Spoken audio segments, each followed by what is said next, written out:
আজি দ্বিতীয় দিনৰ বাবে উজনিলৈ মাছ যোগান বন্ধ ৰাখিছে মধ্য অসমৰ মৎস্য ব্যৱসায়ী। এই যোগান বন্ধ অব্যাহত থাকিলে শীঘ্ৰেই উজনি বজাৰত মাছৰ নাটনি হোৱাৰ আশংকা কৰিছে ব্যৱসায়ীসকলে। আনহাতে উজনিলৈ মাছ যোগানক লৈ দুভাগত বিভক্ত হৈছে মধ্য অসমৰ মৎস্য ব্যৱসায়ীসকল। শীঘ্ৰে উজনিৰ বজাৰৰ পৰা নোহোৱা হ'ব লোকেল মাছ। অন্ধ্ৰৰ চালানী মাছ খাব লাগিব উজনিৰ ৰাইজে। উজনিলৈ মাছ সৰবৰাহ বন্ধক লৈ নগাঁৱৰ মৎস্য ব্যৱসায়ীৰ মাজত বিভাজন।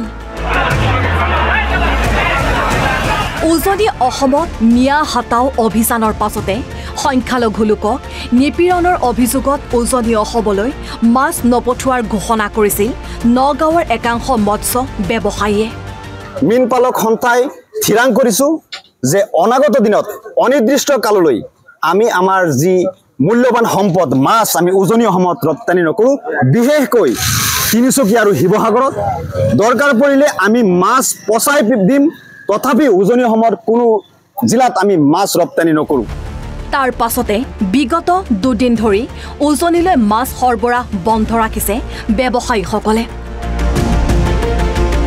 কিন্তু এতিয়া উজনিলৈ মাছ পঠোৱা নপঠোৱাক লৈ নগাঁৱৰ মৎস্য ব্যৱসায়ীসকলৰ মাজতে সৃষ্টি হৈছে মতানৈক্যৰ। উজনিলৈ মাছৰ যোগান বন্ধ কৰাত আপত্তি একাংশ ব্যৱসায়ীৰ। দুখীয়া মৎস্য ব্যৱসায়ীৰ অৱস্থা প্ৰতি লক্ষ্য ৰাখি সৰবৰাহ কৰাৰ আহ্বান। আমি শুনা মতে মানে জুৰিয়া ছাইডৰ নে কোনোবা ছাইডৰ লোকেল মাছৰ কোনোবা হেৰিয়ে মানে আপোনাৰ তিনিচুকীয়া আৰু হেৰিলৈ যোৰহাটলৈ মাছ মানে নপঠাওঁ বুলি কৈছে। এইটো এটা বেয়া কথা। ব্যৱসায়িকৰ হেৰি এতিয়া এজনৰ বক্তব্যৰ কাৰণে এতিয়া গোটেই মানুহখিনিৰ অশান্তি এটা পৰিৱেশৰ সৃষ্টি হৈ আছে। আমি ৰিকুৱেষ্ট কৰিছোঁ যোনে এনেকুৱা বক্তব্য দিছে তেওঁ ক্ষমা খুজি লওক, ক্ষমা খুজি বস্তুটো শুধৰাই লওক। সেইটোৱে আমাৰ হেৰি ৰিকুৱেষ্ট থাকিব। আনহাতে মাছ বিক্ৰীক লৈ নগাঁৱৰ বৰবজাৰত আজি অপ্ৰীতিকৰ পৰিস্থিতিৰ সৃষ্টি হয়। এটা বিশেষ সম্প্ৰদায়ৰ লোকক মাছ বিক্ৰী কৰাত বাধা দিয়ে বীৰ লাচিত সেনাৰ সদস্যসকলে। তেওঁলোকে উভতাই পঠিয়াই বজাৰলৈ বিক্ৰীৰ বাবে অনা মাছ। খিলঞ্জীয়া মীন পালকৰ বাহিৰে আন কাকো মাছ বিক্ৰী কৰিবলৈ দিয়া নহ'ব বুলি ঘোষণা কৰাত বিপদত পৰে ব্যৱসায়ীসকল। আপোনাক মই কৈছোঁ, তেওঁলোকে যদি শিৱসাগৰ ৰপ্তানি নকৰে তেন্তে নগাঁৱতো মাল আনিব নোৱাৰে। জুৰিয়া মৈৰাবাৰীৰ ফালৰ পৰা মুঠতে নগাঁৱতো আমি সোমাব নিদিওঁ। কাৰণ আজি বছৰ বছৰ ধৰি আপোনালোকে ব্যৱসায় কৰিছে, কিবা অসুবিধা পাইছে, কোনোবাই কিবা হেৰি কৰিছে নাই পোৱা। কিন্তু তেওঁলোকে যিটো মন্তব্য দিছে সেইটো মন্তব্যৰ ক্ষমা নহয়, ৰাজহুৱাভাৱে ৰাইজৰ ওচৰত আঁঠুকাঢ়ি ক্ষমা খুজিব লাগিব। তেতিয়া নোখোজা পৰ্যন্ত আপোনাৰ জুৰিয়া মৈৰাবাৰী সেইফালৰ মাছ কিন্তু আমি ইয়াত সোমাব নিদিওঁ। এইটো আপোনাক জনাই দিছোঁ একদম আপোনাক মহোদয়। ইয়াকে লৈ বজাৰখনত পুৱাই উত্তপ্ত পৰিস্থিতিৰ সৃষ্টি হয়। পাছত আৰক্ষীয়ে লাচিত সেনাৰ সদস্য বিতুপন শইকীয়া আৰু দৰ্পণ বৰাক আটক কৰে। ইফালে সৰ্বকালৰ বাবে নগাঁৱৰ মাছ বৰ্জন কৰিলে বিহপুৰীয়াৰ একাধিক দল সংগঠনে। নগাঁৱৰ কোনো ধৰণৰ মাছ বিক্ৰী নকৰিবৰ বাবে আমি এটা সিদ্ধান্ত গ্ৰহণ কৰিছোঁ আৰু আমি নগাঁৱৰ পোনা মাছ বৰ্জনৰ এটা সিদ্ধান্ত গ্ৰহণ কৰিছোঁ। বিহপুৰীয়াবাসী ৰাইজৰ হৈ আমি সকলো ব্যৱসায়ীক এটা কথা জনাই দিছোঁ যে তেওঁলোকে যাতে বিহপুৰীয়া অঞ্চলত নগাঁৱৰ কোনো ধৰণৰ মাছ বিক্ৰী কৰাৰ ব্যৱস্থা নকৰে। ইফালে নগাঁৱৰ মৎস্য ব্যৱসায়ীৰ প্ৰত্যাহ্বান গ্ৰহণ কৰিলে মাজুলীৰ জাতীয় দল সংগঠনে। নৈ, বিল, জলাশয়, পুখুৰীৰ মাছেৰে মাজুলীৰ ৰাইজৰ চাহিদা পূৰোৱাৰ ঘোষণা কৰিলে জাতীয় সংগঠনসমূহে। নগাঁও মাছ নহ'লেও আমাৰ মাছ ইয়াত চলিব।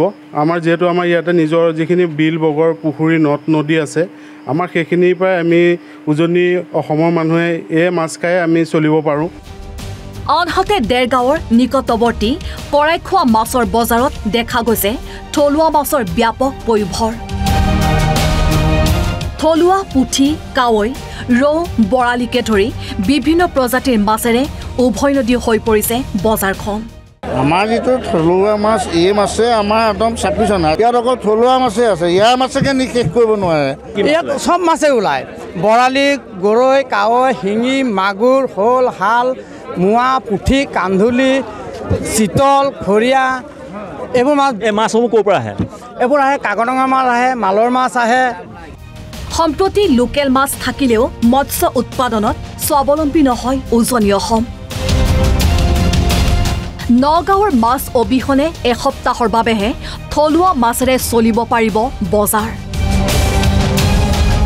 এসপ্তাহৰ পাছত অন্ধ্ৰৰ চালানী মাছ খাব লাগিব উজনিবাসীয়ে অসুবিধা হয় কেনেকৈ অসুবিধা ক'লে কি আমাৰ লোন আছে বেংকত ধাৰ লৈ কাম কৰিছিলোঁ এতিয়া ধাৰ লৈ নোৱাৰিম মানে আমাৰ এই গাড়ীৰ ওপৰত গোটেই বেপাৰী চলে লোকেল মাছ 4-5 দিন ওলাব তাৰপৰা লোকেল মাছ নোলায় তাৰপিছত আহিলে আমাৰ অসুবিধা হয় এতিয়াতো ওলাইছে লোকেল মাছ এসপ্তাহ 10 দিন ওলাব তাৰমানে এতিয়া অন্ধ্ৰপ্ৰদেশৰ মাছ নাহে অন্ধ্ৰপ্ৰদেশৰ মাছটো গেলা মাছ আহে মাছটো এইটো বৰফৰ মাছ এইটো জিন্দা মাছ আহে দুদিন মাছৰ যোগান বন্ধৰ পাছতে সুৰ সলাইছে দল সংগঠনে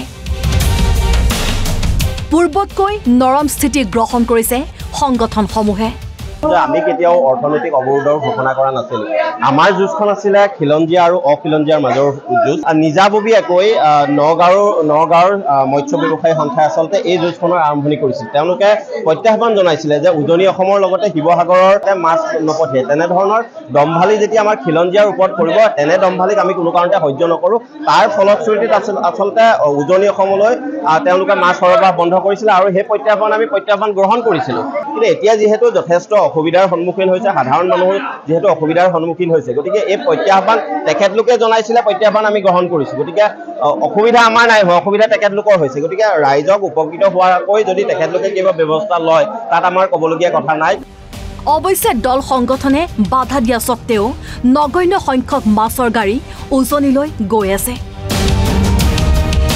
news x report NB news